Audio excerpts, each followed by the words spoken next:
All right, we're in. We're here, our first episode. I just really feel like this is your baby, but I think we should start at like, what is this? What is this podcast? How did it start? Who are we? How did we meet? I know what's going on. What is life? We don't have the answers to that question. But yeah, welcome to In Full View, the podcast. We're focusing on trans masks and media, which basically is what it sounds like. We're going to be looking at and exploring the lack of trans masculine representation in entertainment, which is anything, right? Like video games, movies, TV shows, books, animation, comics, you name it. We're probably going to cover it. And I guess also to introduce ourselves, I'm Modares Ghasiri. I'm one of the co-hosts of In Full View. I'm Avi Roque, the other half of Info View, focusing on trans masks in media. You won't be just listening to us talking about the different topics within this podcast. I know that's very vague, but we'll also have some exciting people to talk to who are active professionals, who are working actors, writers, producers in entertainment who identify as transmasculine. Great intro. Check. Wow. Thanks. That was all over the place. I hope we were able to encapsulate though what this is about. And I kind of love that we get to do this. It's something new for me. I've been interviewed for podcasts, but I feel like this is definitely a new area. But I'm so grateful that you invited me to be a part of this. I'm very glad, like, to have you. So for a little context of how this podcast came to be, I actually put together a panel called Transmasculine Entertainment in. Wait, what? No. I named it and I've messed up the name on the panel too when I've introduced it. Transmasculine Representation in Entertainment. We've been doing the different Comic Cons and like WonderCon and going to different conventions to talk about the lack of trans mask representation, what we can do to fix that, what people are already doing to fix that, etc. So if you found us from one of the conventions, especially San Diego Comic Con, which we just dropped the trailer for, this will come out months later, but we just did that. And yeah, I had been to a previous Comic Con to speak on a Middle Eastern representation in media panel. And when I went to all these other panels, these queer panels, there wasn't a single trans masculine person that I saw, at least. And so I felt there was a gap, and I decided to make a panel. And Avi, you are one of the OG panelists. And yeah, incredible conversations that after one panel, I was like, I feel like this could be a podcast because everyone's story is so different and unique. That's something we're doing for the podcast, but something I felt was really important for the panel is to have diversity, not just in identity for intersectionality, but also there's a lot more than just being an actor, in entertainment, and it's really important. So when I thought about making it a panel, turning the panel into a podcast, you were the first person I thought of who would be a great co-host, and I'm glad that you decided to come on this crazy adventure for us to figure out how to do this and bring it to life. I don't feel like we knew each other, even though we're in the same, industry and world. No, it's true. We didn't know each other. So I was trying to, when I was putting the first panel together, a mutual friend of ours, an actor, Petey Gibson, who's on It's Alert, Mm-hmm. the TV show.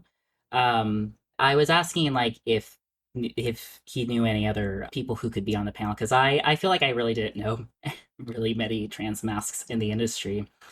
And when he gave me a few options, you were one of them. And it's funny because for those of you that don't know, Avi is the voice of Rain Whispers on Disney's The Owl House. I believe the first non-binary Disney Yeah. character, right?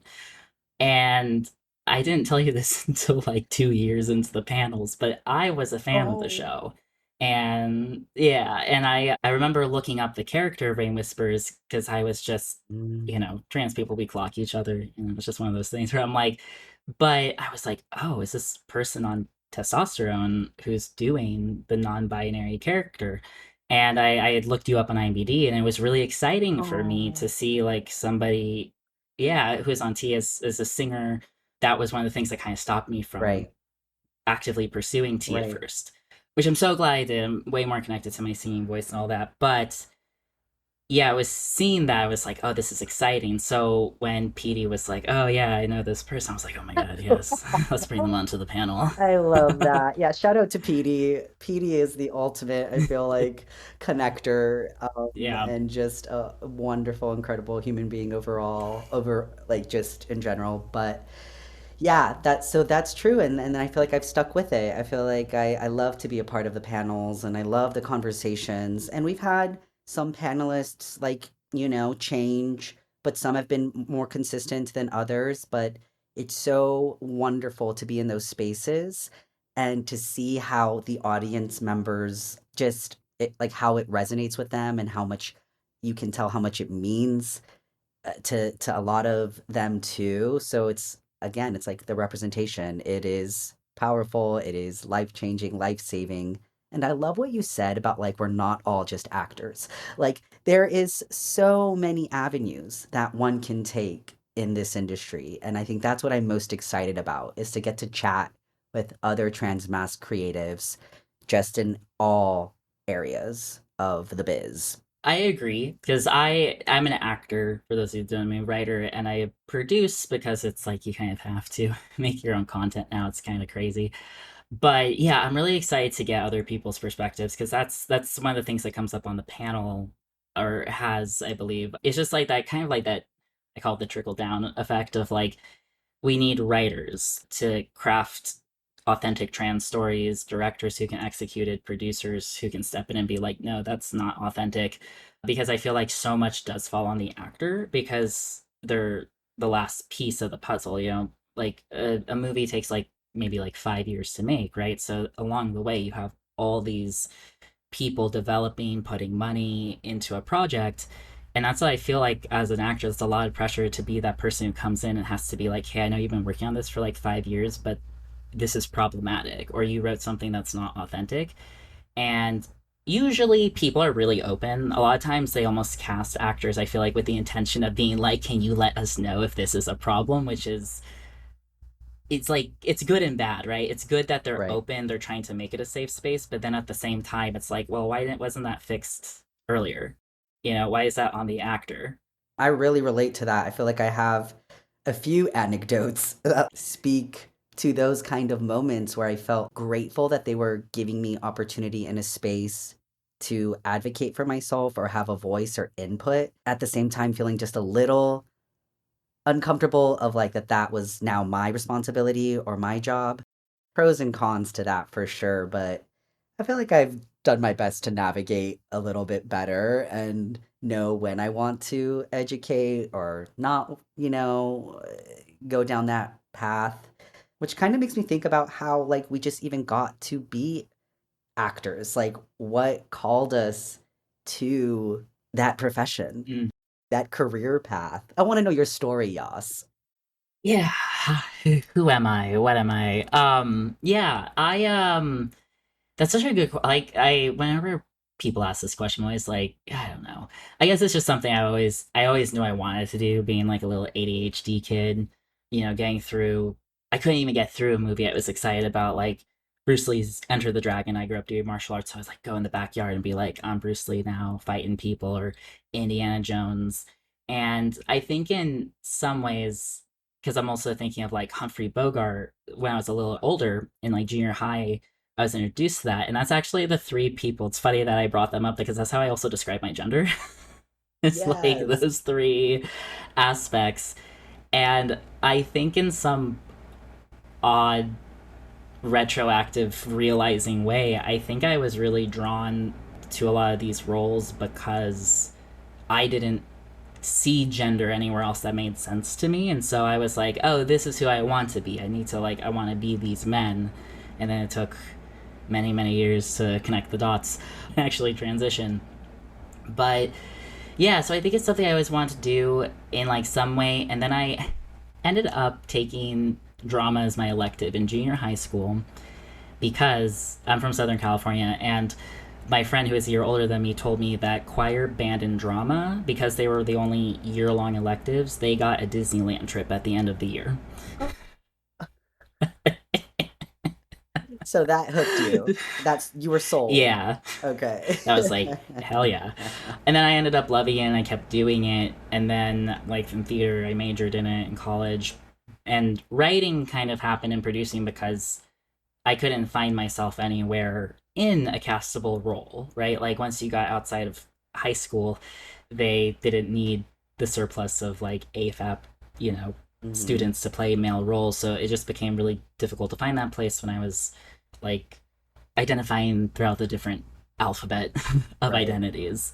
Then I ended up really loving it. You know, I love writing now. Producing is a love hate relationship. So that's how I ended up. It's really, I guess, because of Disneyland, really, I guess. That was it. That was your Yeah. pipeline. Just a trip to Yeah. Disneyland, and you said, "Great, I'm signing up." And then I got hooked. And then you got hooked. Well, what about you? How'd you, How did yeah, I? get into acting? How did I get into acting? Yes, I feel like it's so interesting because as a kid, I was so like introverted. I was so shy. So I feel like I started coming out of my shell a little bit more as the fact that you said you did martial arts. I don't know if we knew this about each other, but so did I.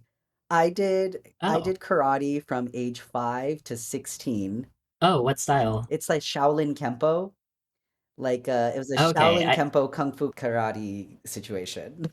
that's so funny. I started with basically that hodgepodge of Shaolin Kempo Yeah. karate, Okay. which are two different cultures, but then I ended up doing Right. Shotokan karate though as like my main Wow. thing. Yeah, That is so it's so funny. funny. Okay, so yeah, don't mess with us. No, I'm just kidding. I think that started helping me kind of come out of my shell a little bit once I was doing that. And then sixth grade, I couldn't tell. I feel like it was just that like moment of like, you know what? I feel very curious and interested about whatever this theater drama thing is that my school was hosting or offering as an after school program activity. And this is what's wild. I went to a Catholic school. The play we were doing in sixth grade was Much Ado About Nothing by William Shakespeare. And, I'm going to gender this. Only girls signed up to be a part of this after school program and the production of Much Ado About Nothing. So, wow, so progressive. My school was like, well, we're Mhm. doing this abridged version, and some of the girls need to play the boy characters. So I remember auditioning, and I remember going up on the stage and feeling so free all of a sudden, as if I was had been doing it my whole life. And I just allowed myself to come alive and allowed myself to use the text to fuel whatever I was doing on stage and be the character.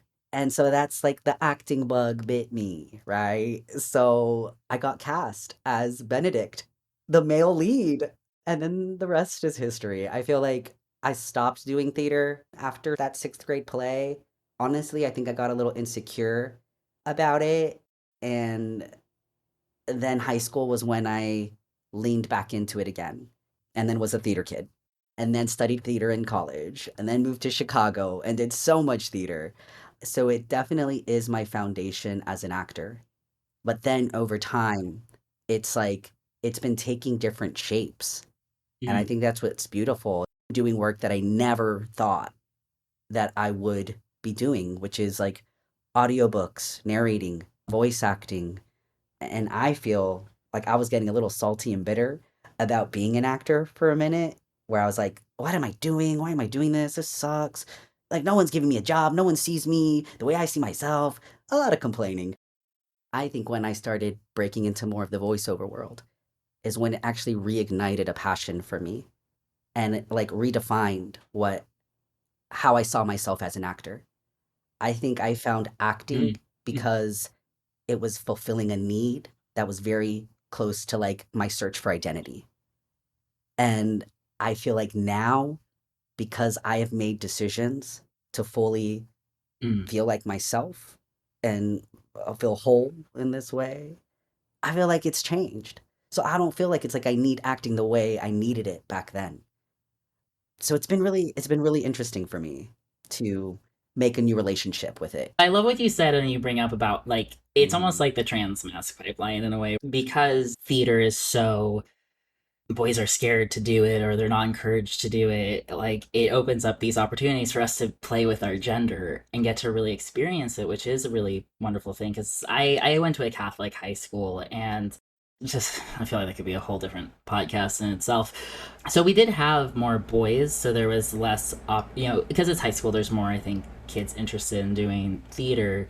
So there were mm, some less opportunities to play male roles, which is always like an interesting thing of like I really it's something I ended up loving and it started with that gender experience, but then it's like okay, I love acting, but I don't love the roles I'm being forced to play, because I was like 2 seconds away from quitting acting after I like graduated college because I was doing this one program, and even though the entire program was a 2-year master program, was like every type I got was the outside awkward tomboy character, all of a sudden, like right near the end, they're like, it was like a very like 2000s idea of the industry, which to clarify, I did not graduate in the year 2000s. I'm not that old.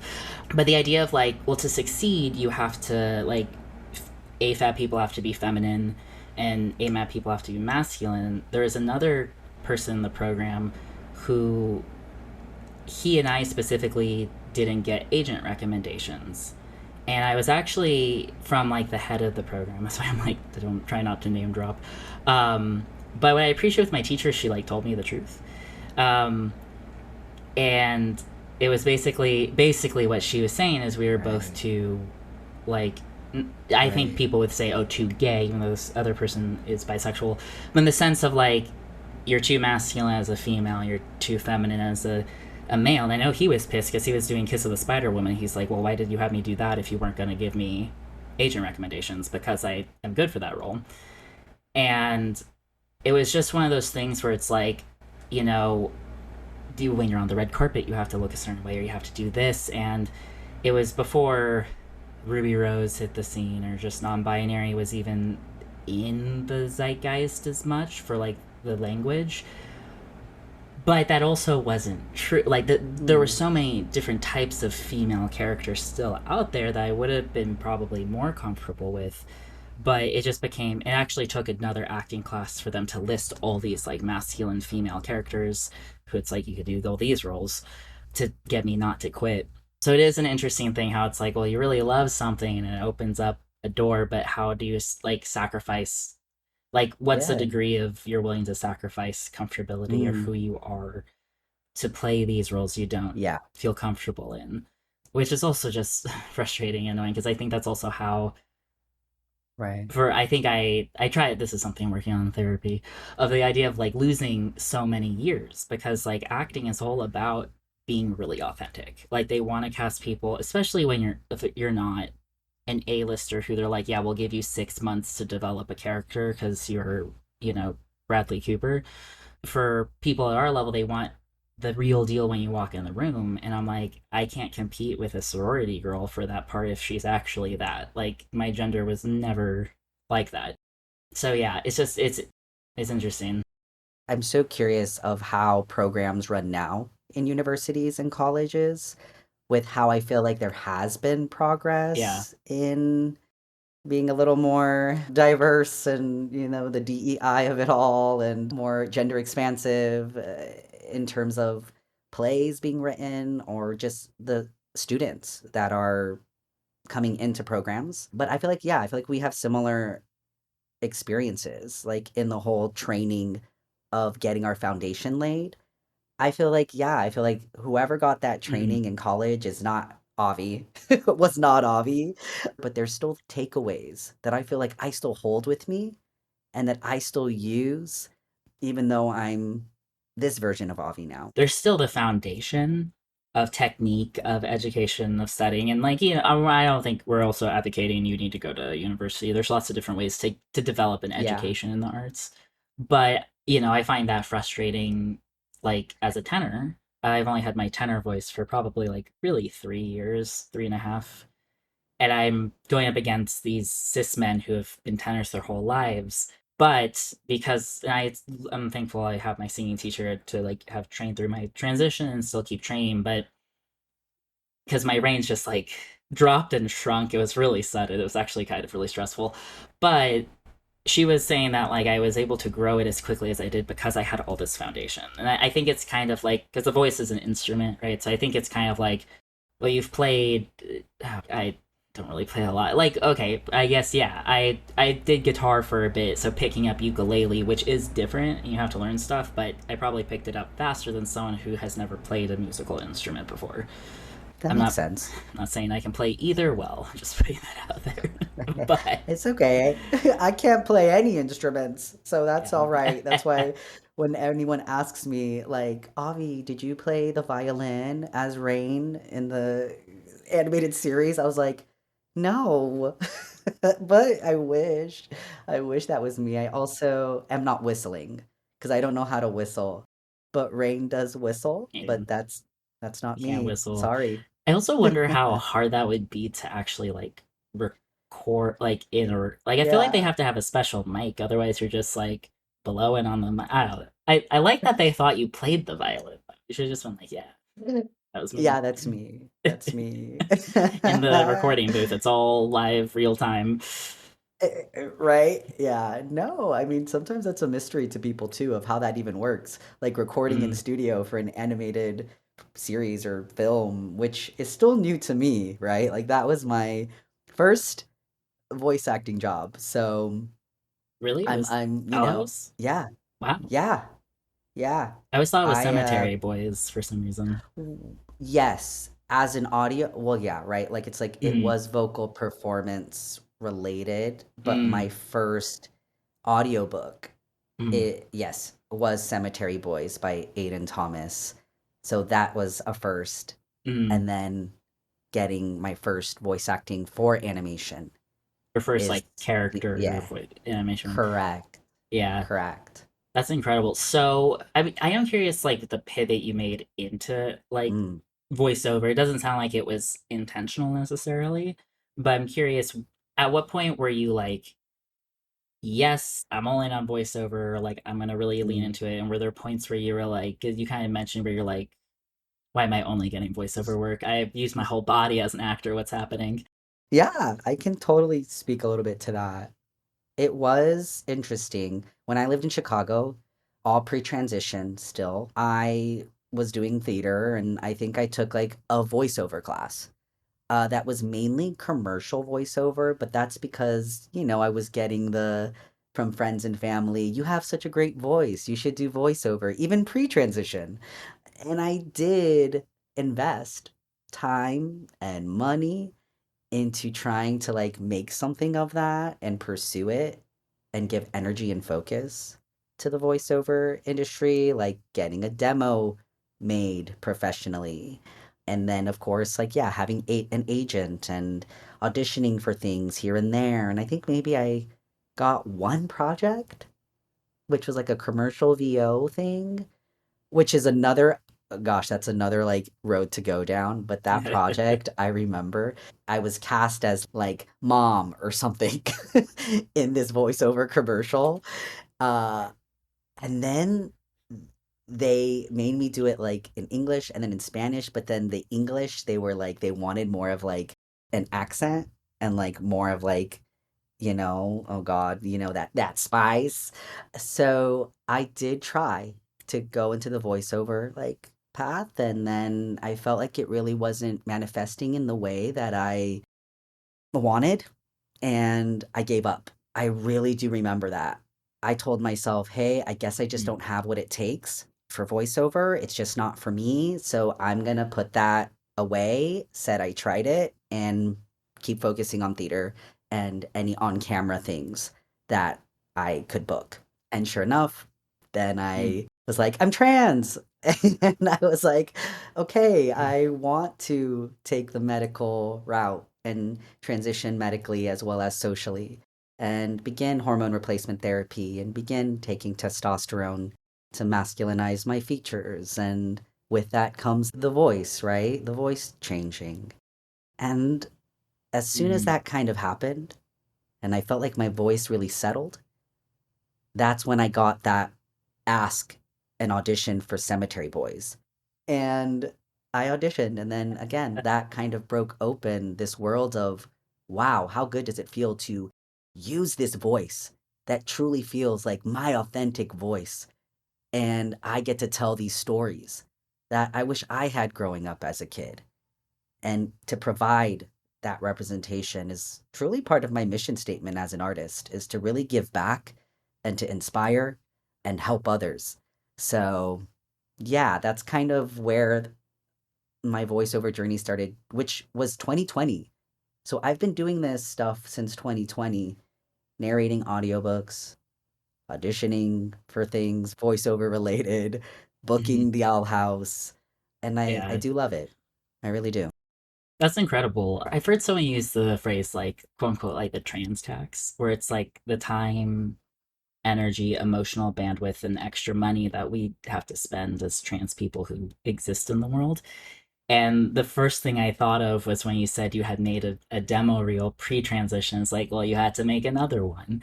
And, and I think that's something where, because I did a voiceover class with the first iteration of Queerbox, the LGBTQ voiceover nonprofit. I'm sure there's a better log line than that, but if you're looking if into getting into voiceover, they're great to look into. They're run by JP Carlack of X-Men 87. Is that the 97? I was gonna say 90. I took it, and actually part of going to that class was me being like, I gotta transition because look at all these people who lived that Oh, life and wow. did it. But then yeah, because I just seen people who are happy, and I think that's part of that importance of representation, Mhm. right? It's like I think that is like one of the cool things about social media. While there's obviously a lot of problems with social media, but one of the great things is like people who don't get representation in things like film and TV and all that can find Mhm. representation there. But as much as I love the class, I was like, I can't work on my voiceover reel. And I didn't work on it for a couple years because I didn't know when my voice was Of going to stop course. changing. So I was like, well, what do I do? Right. And also just became a thing of like I had to shoot all new demo reel Right. material, and then you have to get new Right. headshots, and all that costs Yes. money. And then you have to the pay to upload it, and I'll put Actors Access on blast, whatever. I I actually emailed them being like, "Hey, I'm a trans actor. I'm transitioning. I need to have." So basically, I was trying to explain like I need to upload more photos than the average person, but I don't need to keep the previous photos because I was trying to see because like you only get like two free Mhm. ones and it's like $10. I think they recently changed their Mhm. whole structure or something. I can't remember something around SAG rules of like you can't people aren't supposed to pay for to be able to audition for SAG projects. So there's something happening over Sure. there. But at the time, it's like you pay all this money, and I was just trying to be like, can I just swap out photos and not Yeah. pay more? And the person was like, no, we can't give special treatment to people. And I was like, Yeah. Right. oh, I'm like, because I have to pay way more money than a cis counterpart. Right. And like, Right.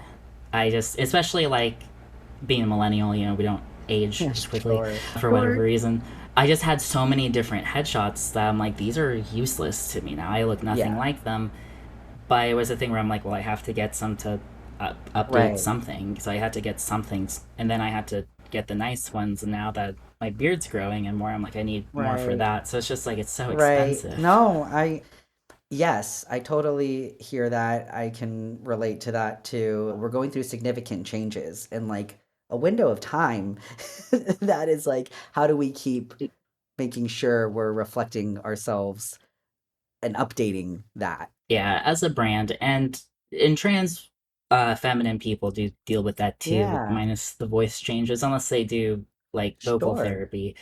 But I think that's also something where it's like what I love that we randomly are talking about the voice Right. so much because I think it gets into like, well, what specifically do trans masculine people need for Mm, support in the mm, industry?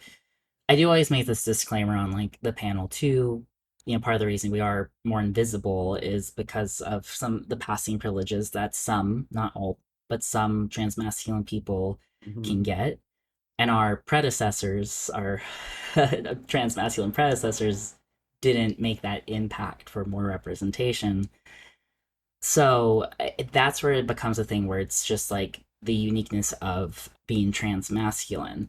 because a lot of times they'll be like, well, we got a trans woman who's writing this role, or we got a trans female, right? And as someone in a T for T relationship, and when you're transitioning in the opposite direction, sometimes we're like, well, why the heck do you want that? You're like, why are you trying to get breasts? Like, I don't understand Right. that, you know? And so there are just differences, and then you add on intersectionality, and it gets so deep, which is why I'm excited for some of the guests that we have lined up Yeah. this season who can really dig into their Right. topics. But see, because we kind of swung back to transmasculine representation, a question I have for you actually, and I think you might have touched on a little bit with your mission statement, is except for one panel that you've been out of town for, I believe you've been on every iteration of the panel. And I guess I've never asked, but why? What draws you to keep coming back to the panel? Like, Yeah, I love having you on the panel, so I'm of very grateful, but course. curious. Yeah, yeah. And then for you, I'm like, why do you keep even like submitting this panel to Doing the it. conventions? But okay, we'll get to you. It's a way for me to connect to other people. It's a way for me to share my story in hopes of it helping or inspiring someone else. It's just another platform. So I think the panels are lovely and amazing. Mm, And I like also hearing other people's stories, yeah, anecdotes, and I have noticed that, which is fun because I don't change up the questions a right, lot, and part of that's because we can't assume the same people are showing up to every panel, sure. but also people keep living their lives Mm-hmm. too, and I think there's new experiences that come up, or for whatever reason there's another idea or example or experience comes up for the same question, which I always find really fun as the moderator. Exactly, exactly. For you, what keeps you going to say, I want to keep submitting these panels, organizing and facilitating? I ask myself that same question, to be honest, because the truth is they are a lot of work, Mm, especially when we did recently, which was really cool. Is that like a general trans panel we did for QCon right. with Prison Comics, Yes. just because they didn't have as many slots, so they wanted a general trans one, which was really cool. But I was like, this is a lot of different people. I have to do way more research. Mhm. Or like San Diego with making the PowerPoint and the trailer and everything. So I asked myself that too, just because I do way too much. But at the end of the day, I think you had mentioned it earlier. It comes down to just the impact it has on people, Mhm. and like how many people come up to us after feeling more seen or more excited. And I think especially this last one at Comic Con. I mean, we had a huge turnout. It was like over 100 people, and Yes. I had a lot of people, which I have to still go through their cards, but approaching me as transmasculine Oh, creatives. I love that.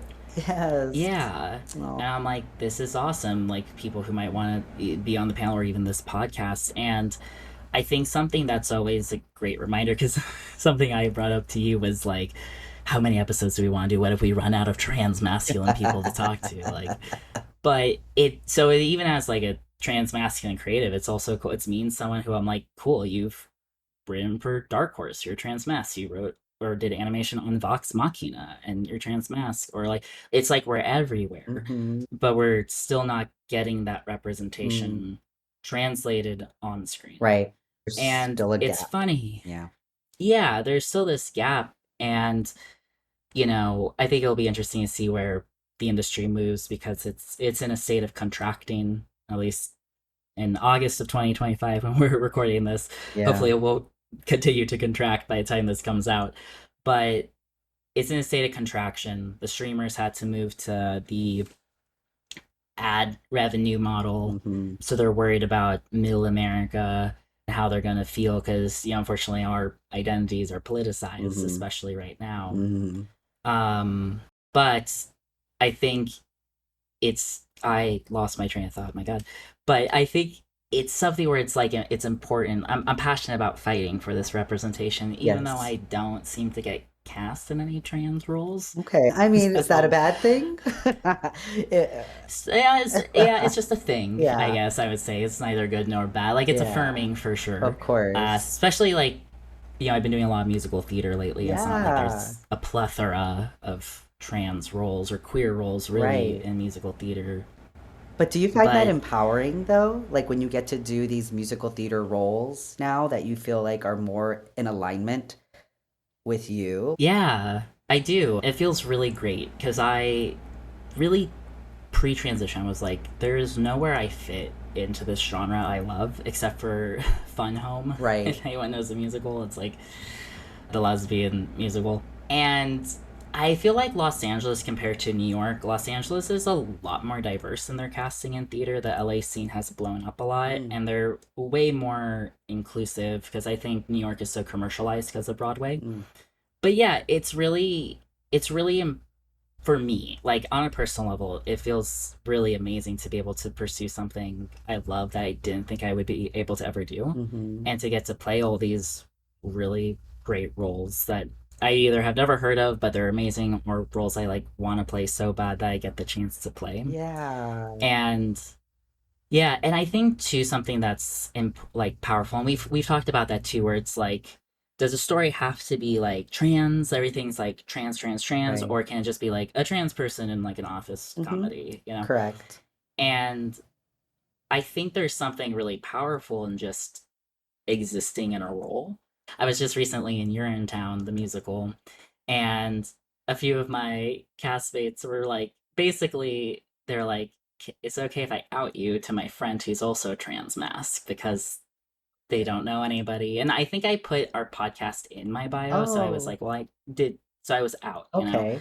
But I had like someone's friend is a young trans kid in high school and he hasn't medically transitioned, but it's just getting to see somebody whose voice is transitioned, or someone actually came up to Mm. the last panel we did who had been to our panel Oh, previously wow. and was saying kind of similar things about seeing someone whose voice changed. Oh. And I think that's the power of representation. Like, even I didn't mention it wasn't related to being trans or anything, but I was in one show and one of my castmates was like, my friend couldn't stay, but he wanted me to tell you that seeing like another Persian person like in a play was just really nice. Seeing some like, because also Middle Easterns don't have good or much representation. So yeah, so I think in a way, it's just existing and showing up Mm. is powerful. Hmm. Um, and so yeah, so I think it's definitely really gratifying. Yeah. It's just one of those things where I do get more film and TV auditions for trans roles that I don't seem to book, but Right. they also we get called in for anything that has the word trans in it though. It's like, bring them all in. But we're all very different, Mm, right? We're all very different. Sometimes it does feel competing against what someone's preconceived notion is of what is this, what is that, what is that, and what is that, yeah. right? Like, we've talked about that. Like, what is non-binary? Mm, What does that look like? or sound Or like. sound like, which is like, hello, it doesn't look or sound one way. I mean, it's hard when, especially when you don't have like your quote unquote type as an actor isn't something that's super common. It's Right. hard not to get caught up in the, oh, I need to change myself to look this way. I don't look like this. I need to look like this. Because one, everyone deals with that. Every Hmm. actor deals with that. But then to put Yeah, it like an extra of level of course. transness, like it's Right. because when I was Yeah. identifying as non binary, I had long blonde hair. And people are like, you don't look non binary. And I'm like, what Right. do you mean? and and Right. cutting off all my hair ended up being something I needed. I was holding on to my long hair as like a security blanket, but it felt so affirming. Like I tried on a Got wig it. before doing it, and I was like, I need to chop off all my hair. So for me, it ended up being something personally I needed. But after I cut off all my hair, Yeah. suddenly I was getting all these non-binary auditions. Interesting. Um, it's one of those things where it's kind of like I feel like, yeah, and I think people are trying. Like, it's not like a dig. I think casting is trying. They're trying to, like, I know that's something we want to have a Yes. casting director on to talk about this process, but sometimes they throw in the word non-binary, and I'm like, you're excluding AMAP, non-binary people. You're not explicitly saying that, but I can tell by the Mm-hmm. character breakdown in the script you only think non-binary. It Mm. could always be like female non-binary. I think stuff is Interesting. changing now. It's like female presenting or like things like that. Right, right, the right. language, The and I'm sure language, there's right. probably someone yelling at their podcast being like, that's also problematic. Like, I don't know. I think they're trying, but it becomes hard. Yeah. Like, when like, Yeah. my gender expression, I feel like has always been the same. It's just on a different body. It read Hmm. differently. So I was like Yeah. told, you're tough, you're gritty, Sure. orange is the new black is what you need to be on. I'm like, me being like a teddy bear, being like, oh, okay, I guess. Right. I guess that's what I Oh, need to do okay. now. Yeah. Um, That's your yeah, type. That's your because that's type, how right? Yeah. masculinity on a female body was being interpreted. Um, Yes. Correct. The very like, yeah, queer butch femmy yeah, hints. Kind of like situation. Yeah. What was it? Like short hair, but like some yeah, mascara, tattoos.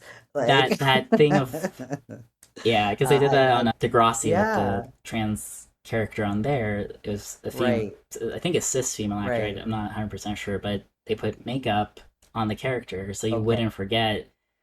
But that was the evolution I saw of Yeah, non-binary roles. It was like people with my gender and short hair, right. and then Ruby Rose got really big, and Ruby Rose, in a very specific presentation of their gender, became what non-binary meant. And I'm like, so you need a lot of makeup still, or you need like that mascara, or like you said, the tattoos. Yes, it becomes still very narrow of a definition is like it's a little masculine, it's a little feminine. It's both. Where I'm like, okay, look at me. I identify as non-binary and transmasc, and for me, I guess non-binary is such like an internal spiritual thing. I truly do Mhm. not feel like a man and I don't feel like a woman. I'm very much just Avi. And I guess it doesn't matter what my outside is, but it's just again like I probably will be overlooked from getting cast as non-binary roles. I think so, yeah. Because it was interesting when I was still doing like the he, they identity transition, like into my like medical transition. I realized I was like, oh, as someone who now presents as a male for Mhm. non-binary, they want to see like Right. makeup and like the crop top look, or and I'm like, I would never wear that. And I think it's something where it's like there's a visibility Right. aspect of it that people Right. want, which again, I think it's what lends to some of the transmasculine invisibility Sure. stuff, where it's like, if we're not as visible, are they going to Right. cast us? I like literally had to pull apart when I had top Mhm. surgery. I was on the border of the Yes, peri me or the double too. incision. Yeah. Yeah. Oh, really? Yeah. And I was like, do I go with like, because I was like, I have to know as me as a human being who is not an actor, what do Mm. I want? And not the actor brain going like, oh, if it's more Mm. visible, do I get cast more as trans? Will I get like more I diversity see. parts? Or if it's not visible, can I pass as cis? And I was like, I cannot From make this that decision place. based off of being Yeah. an actor. And I ultimately went with double incision because there's less revisions. I didn't want to be in surgery again. I felt like the results were just based on my other medical Sure. factors. For me as a human, I was like, double incision, but I really had to stop and be like, am I making this decision because I'm an actor or There because you I'm a go. person? That's a good takeaway is like the place you're making decisions from, who are you making the decision for, and being clear about that, and really having that heart to heart with Mm. yourself and being honest.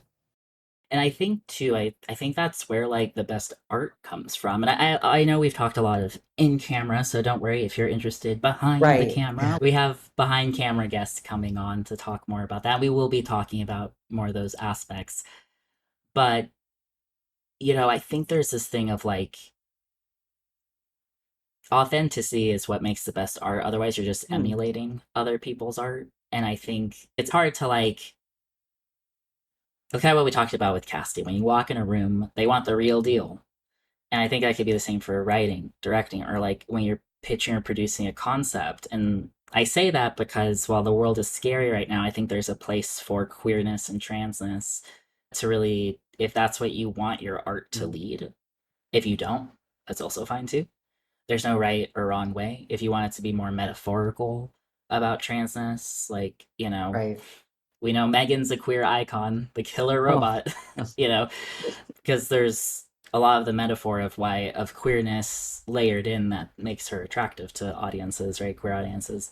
But I think it's just figuring out who you mm, are and why you want to make art. And it's hard. It might feel like there's less opportunities, but I think compared to, like you were saying, like 10 years ago or however long ago we were in yeah, college, you know, there's probably actually now trans plays or yeah, monologues or things that people could work on if they wanted to, or schools might be more open to yes, like quote unquote gender yes. bending. Yeah, I think so. And even just like, yeah, in the theater space of what theaters are producing and things like that. And I do believe that. But yeah, it's just wild to see where we've come from and then where we are now. Not to get too much into it, it is challenging right now, just with the political landscape and climate, which is why I'm so grateful for moments when I get to be with community, when I get to have these special conversations full of love and as much joy as we can have. And I think there's just so much that we can explore with this avenue and this podcast. And again, I'll just reiterate, I'm very excited and very grateful and honored to know you. Oh, thank you.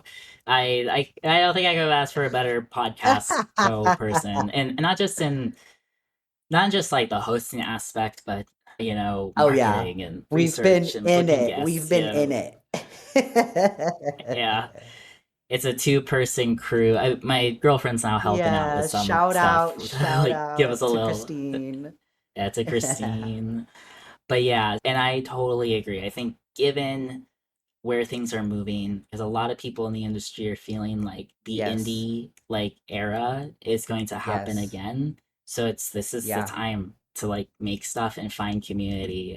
We're recording this in summer, so it's speculative right now with when the industry is going to pick up. So hopefully it will be slowly coming back on its feet, but with it coming back on its feet, plus the indie era and the importance of trans representation now more than ever, I do think it's a timely Yes. podcast. Not to like Oh pat my ourselves on the goodness. back and be like, yeah, No, of timely. course, of course, of course. And again, it's like creating space and providing the space.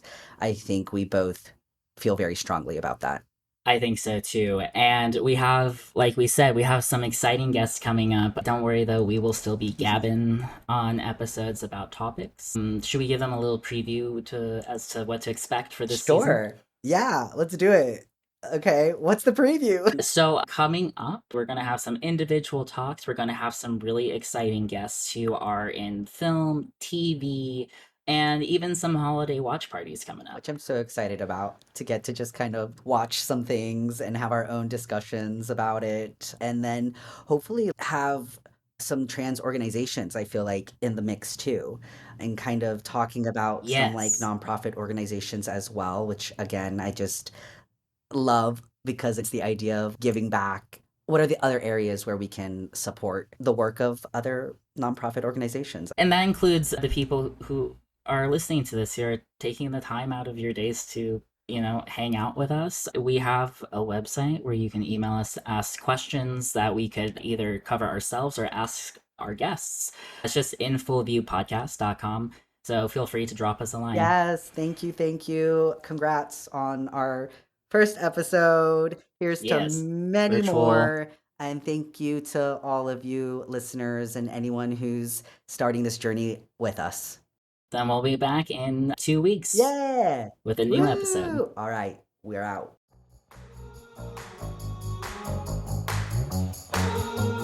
In our next episode, we're in conversation with Brian Michael Smith, the trailblazing actor from 911 Lone Star and the first Black trans man cast as a series regular on network television.